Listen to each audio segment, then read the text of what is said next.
اقرأ باسم ربك الذي خلق خلق الإنسان من علق اقرأ وربك الأكرم. Assalamu alaikum warahmatullahi wabarakatuh. Welcome back, dear brothers and sisters. So in previous session, inshallah, we're learning about HADHA, and we know that HADHA comes as a mubtada. So just quickly going back to mubtada. Mubtada can be a noun or it can be a demonstrative pronoun. So we know now demonstrative pronoun HADHA. So let's see what this demonstrative pronoun is called in Arabic. In Arabic, it's called as al-ismul isharatu lil-qarib. Al-ism means noun. It's easy to remember. It's a noun. What's the noun? And ishara means to point. So al-ishara, so the noun used to point. Ismul ishara. So where do we use this hadha? To use point things that are near to you. So lil-qarib, to use to point things that are near to you. Ismul isharatu lil-qarib. Then we also learned about interrogative particles or harf al-istifham, the particles used to seek understanding. So what did we learn yesterday? Alhamdulillah, we learned ma and a. Today we'll be learning another harf al-istifham, which is called man. Man is a harf al-istifham, which means who. In English we say who. When we use who, probably we wouldn't realize that we use who mainly to ask questions about people, like who is this man, who is this boy, who is this girl, who is this lady. So it's the same way man in Arabic is used to point at creations that are rational. So what do you mean by rational? That means they have intellect, they can think, reason and act upon. So man in Arabic is used with human beings, us. It is also used for angels and it is also used for jinns. So these are rational beings which are created by Allah, and man is used to point to these three creations. Inshallah, today we'll be learning about human beings. So how do we use man to ask questions about human beings? So if you see here, say man hadha, who is this? So we say hadha tabibun, this is a doctor. So man hadha, hadha waladun. Man hadha, hadha talibun, this is a student. Man hadha, hadha rajulun, this is a man. So, man hadha, hadha tajirun. So this is how we use man. So very easy, very simple, so don't have to practice a lot. So again, yesterday we did harf al-istifham a. So a, we know, it turns a statement into a question. If it's telling this is a boy, so we can turn it as a, is this a boy? And we learned from yesterday that when you get a, it is always answered with either yes or no. Yes is called na'am in Arabic and no is called la. So let's practice quickly a little bit. If we say ahada tabibun, is this a doctor? We say la, no. Hada waladun, this is a boy. So let's quickly catch up. So what we've done? So we've done hada, which means this, and we've done ma, which means what, and used to ask question about things or object or animals. And we did man, is used to ask questions about people human beings, and a is used in both in terms of ma and man to turn the statements into a question. So these are three things. So after hadha, so logically we'll be learning about dhalika. So what is dhalika?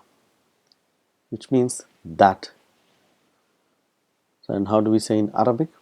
The same thing. It's ismul isharatu lil ba'id. Ba'id means far. So a noun to point at things that are far. Ismul isharatu lil ba'id. So this zalika is used to point things that are far from you. So if you know ذَلِكَ الْكِتَابُ لَا رَيْبَ ذَلِكَ. So Allah used the word ذَلِكَ quite a lot in Quran. So again just reminding you that it is pronounced as ذَلِكَ, but this alif is omitted because of constant usage and it's written as ذَلِكَ, but it's still written the same pronunciation of ذَلِكَ. So it's exactly like hadha. The same questions will be repeated. ذَلِكَ means that, and we can use it with ma, can use it with man, and we can use it with a. So let's practice a bit, inshallah. Say, ma dhalika, what is that? Dhalika najmun, that is a star. So you have to build your vocabulary, inshallah. Just keep remember these words, dhalika najmun. Ma hadha wa ma dhalika, what is this and what is that?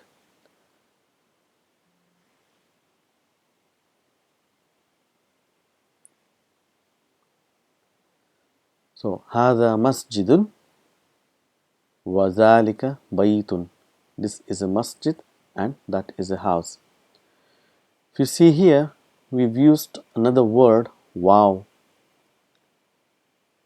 So we got to learn a little bit about this wow. What is this wow doing in a sentence, which means and. This wow is called harfu atfin. Sorry, it's a spelling mistake here. It's not ghain, it's ayn. Harfu atfin. So this harfu atfin is used to connect two parts of a sentence. And the part that comes after wow is called mawtufun ala. It's called mawtufun ala. Just explain it to you what it means. It is a particle of connection which connects the two parts of a sentence. For example, if you see here, ma hadha is a question, but if the question doesn't end there. So you don't say ma hadha, ma dhalika, you can say, but technically we use wow. So when you see a wow, then it's still continuation of the same question. Ma hadha wa ma dhalika, and the question ends here. So what is this and what is that? So the part which comes after wow is still connected to the same thing. So we have the same thing with the answer. We have to say hadha hisanun, this is a horse, but our answer is not complete. We say wa and dhalika himarun, and that is a donkey. So dhalika himarun is connected to hadha hisanun, because hadha hisanun is an answer and this is a part of the same answer. So let me give you another example to make it clear. If you are saying Muhammadun wa Bilalun wa Hamidun wa Aliyun wa Nasirun tullabun. Muhammad, Bilal, Hamid, Ali, Nasir are students. So you know Muhammad is a mubtada. That is coming is a noun, it's a definite noun. It's coming at the first of the sentence, it's mubtada. So what is Bilalun, what is Hamidun, what is Ali? Bilalun is connected to Muhammad as a mubtada. So that is because there is a wow here, that becomes a mubtada. Hamidun is connected to Muhammadun because there is a wow here, that is a mubtada. Aliyun, that is also mubtada because there is a wow here. Nasirun, that is also mubtada, becomes a noun here, wow here.